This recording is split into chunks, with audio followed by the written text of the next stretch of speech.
Dalam sebuah catatan di Kementerian Pertahanan Amerika, terdapat fakta data yang mengejutkan mereka, yang mereka baru tersadar ketika perang di Ukraina terjadi. Kesadaran tersebut berhubungan dengan rare earth, mineral logam tanah jarang. Mineral tanah jarang adalah logam yang tidak terdapat di alam secara bebas, namun dari alam tadi diproses pemurnian dan pemisahannya menggunakan teknik tinggi. Bukan hanya memakai alat pemurnian katalis atau sejenisnya, ada proses temperatur tinggi sebelum proses lainnya dan panjang proses pemisahan material mineral tadi. Berita buruknya, Tiongkok sudah di depan dalam teknologi pemurnian logam dari mineral tanah jarang dibanding Amerika. Dari sisi militer, teknologi tinggi persenjataan seperti rudal, misil, radar, satelit, dan banyak lagi teknologi militer memerlukan logam tanah jarang. Mengapa Amerika terkejut? Karena 90% penghasil industri logam tanah jarang adalah Tiongkok. Bahan baku dunia, mulai dari bahan baku negara asal seperti Afrika dan juga Indonesia, yang di Afrika memang lemah pemahaman ilmu kelogamannya tadi. Misalnya, dalam pikiran pejabat di Afrika, disangka Tiongkok itu waktu mengangkut nikel, yang dapat cuma nikel doang. Kalau yang diangkut timah, ya yang dapat timah doang. Tidak, ada litium, ada uranium, ada thorium ikut keangkut tetapi dihargai nol karena ketidaktahuan akan mineral ikutan lainnya. Di Afrika sering terjadi seperti hal ini. Intinya sekarang Tiongkok menguasai 90% logam tanah jarang yang kebutuhan utamanya adalah untuk high-tech permesinan, digital teknologi, alat komunikasi medis, mesin pesawat terbang, dan banyak lagi kebutuhan yang dikuasai Tiongkok. Amerika hanya bisa memproduksi 10% kebutuhan tanah jarang dunia. Di sisi ini, logam tanah jarang, Tiongkok pegang kendalinya. Mengapa di awal kalimat Kementerian Pertahanan Amerika kaget? Kaget ketika menyadari bahwa Rusia punya senjata yaitu minyak dan gas sebagai alat tawar dengan Eropa dalam perang Ukraina. Dan Tiongkok bisa pakai alat tawar rare earth sebagai kunci mengalahkan atau perang melawan Amerika. Kita ke Taiwan sekarang. Ketika dialog di Singapura tentang pertahanan wilayah Indo-Pasifik baru-baru ini, Menteri Pertahanan Tiongkok mengatakan dengan lantang yang mana belum pernah terjadi dalam sejarah Tiongkok. Para pejabat utamanya dari mulutnya mengatakan perkataan yang agresif dan ofensif, yaitu menyerang. Kalimatnya adalah kalau Taiwan menyatakan kemerdekaannya dan menyatakan lepas dirinya dari Tiongkok, Tiongkok akan serbu Taiwan. Sahabat, kita semua tahu Taiwan memisahkan diri dari Tiongkok zaman Partai Kuomintang yang nasionalis di bawah Chiang Kai-shek yang bersih tegang dengan Partai Komunis Tiongkok sejak tahun 1927, yang kemudian terjadi perang saudara di Tiongkok yang dimenangkan Partai Komunis Tiongkok di bawah Mao Zedong. Kemenangan tersebut membuat berdirinya Negara Republik Rakyat Cina 1 Oktober 1949. Chiang Kai-shek, pemimpin Partai Kuomintang, bergeser ke Pulau Formosa yang kemudian hari bernama Taiwan. Karena itu sesungguhnya hingga saat ini Taiwan itu belum negara. Taiwan secara niat sejak 1949 mereka berpisah, memang berniat menyatukan kembali Tiongkok daratan di bawah Partai Nasionalis dan akan menumbangkan komunis Tiongkok. Itu cita-cita sampai saat ini.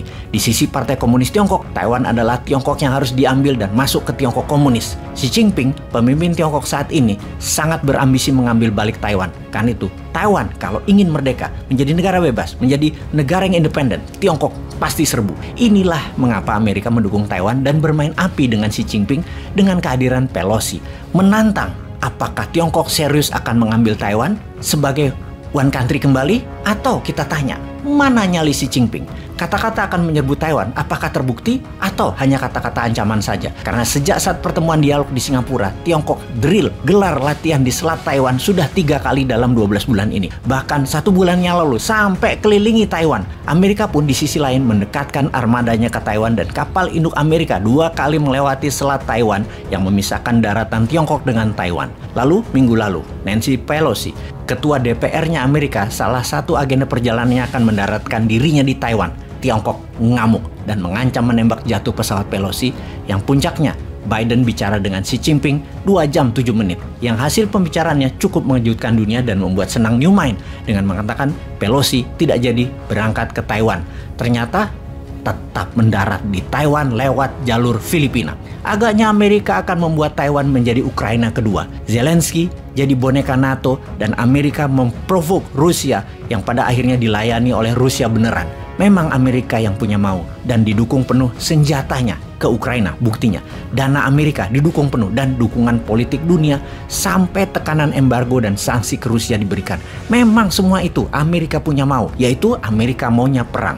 Sekarang di front line, di muka Amerika. Pelosi mendarat adalah wujud Amerika membohongi Tiongkok setelah Biden dan Xi Jinping bicara panjang dan membuat Tiongkok percaya Pelosi tidak kesana sebagai bentuk dukungan politik Amerika ke Taiwan. Kata-kata itu ternyata hanya tipuan belaka oleh Amerika. Pelosi tetap mendarat dan ini tamparan di muka oleh Amerika kepada Tiongkok. Entah apa yang dibicarakan oleh para penasihat Biden, yang pasti Tiongkok marah sekali pada Amerika, ditipu dan ditantang. Beranikah Tiongkok action?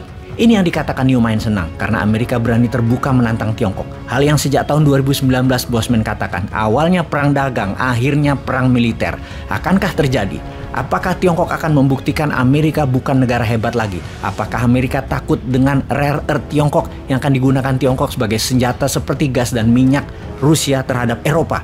Melihat hal itu semua, inilah peluang buat Indonesia. Inilah masa Indonesia menyalip di tikungan untuk bisa sejajar atau melebihi Amerika dan Tiongkok. Strategi bernegara dan strategi luar negeri kita sebaiknya diubah. Ini peluang untuk Indonesia menjadi berdaulat. Ayo lakukan segera, Pak. Gua ngomong sampai kenceng ngotot gitu.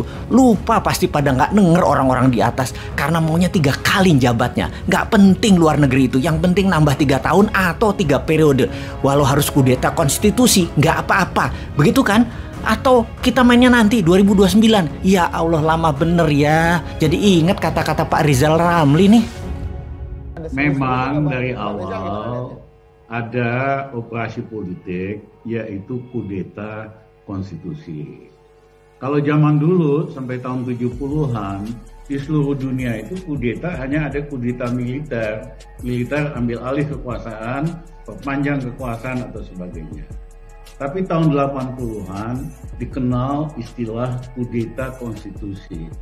Jauh lebih gampang ubah konstitusi untuk memperkuat kekuatan yang kuasa, otoriter, untuk penyimpangan apapun.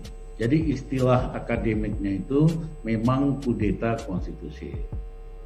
Nah ternyata biangnya kudeta konstitusi ini temannya Panda sama teman saya, ya, Bang Luhut Panjaitan. Nah, saya tahu cara kerja Luhut Panjaitan, selalu cari orang bermasalah untuk dibikin bagian dari operasi itu. Istilah dia sama saya, ini dia pernah ngomong sama saya, jauh politiknya tuh hitam putih.